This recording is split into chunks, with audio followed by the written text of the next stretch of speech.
ബാക്കിലത്തെ വാതിലാണ് ആയിരിക്കണേ. 2 വശത്തും വാതിലില്ലാതെയാണ് ഞങ്ങളുടെയൊക്കെ ജീവിതം.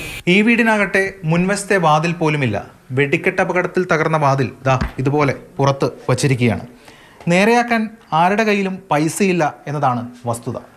മന്ത്രി വന്നു, MLA വന്നു, പാർട്ടിക്കാർ വന്നു, എല്ലാവരും വന്നു. പക്ഷെ ആരിൽ നിന്നും ഒരു തരത്തിലുള്ള പ്രതികരണം ഇതുവരെ ഉണ്ടായിട്ടില്ല. ഞങ്ങളുടെ സമ്പാദ്യം മുഴുവൻ മുടക്കിയാണ് ഞങ്ങൾ ഈ വീടുണ്ടാക്കിയത്. ഇനി 10 വയസ്സൊന്നും എനിക്ക് ചിലവാക്കാനില്ല. ഇനി കരയോഗം തന്നെ ഞങ്ങൾക്ക് ചെയ്ത് തന്നെ.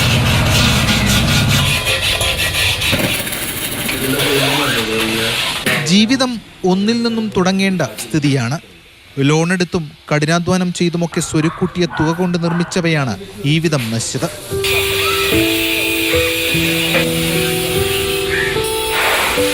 സംഭവം നടന്ന് 1 മാസം ആകാറാകുമ്പോഴും നഷ്ടപരിഹാര കാര്യത്തിൽ സർക്കാർ ഒന്നും മിണ്ടുന്നില്ല.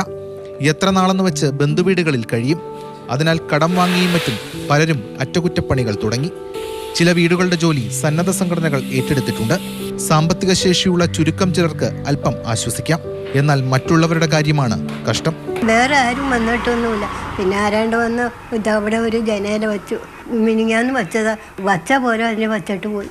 ഒന്നും ചെയ്തിട്ടില്ല. ആകെ കരയോക്കാരാണ് വന്നിട്ട് എന്താ ഞങ്ങൾ അവർ ജാമ്യം ഇതായിട്ടുള്ളൂ, സറണ്ടർ ആയിട്ടുള്ളൂ.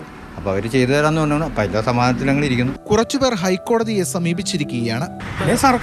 സർക്കാരിന് പറ്റില്ല എന്നുണ്ടെങ്കിൽ ഇവരിൽ നിന്ന് റിക്കവർ ചെയ്യുക. ഇനി ഇതൊന്നുമല്ല, നമ്മളൊരു മീഡിയേഷൻ എന്ന നിലയ്ക്ക് വിളിച്ച് ചർച്ച നടത്തുകയാണെങ്കിൽ നമ്മൾ അതിനടുത്തും നമ്മൾ സന്നദ്ധരല്ല.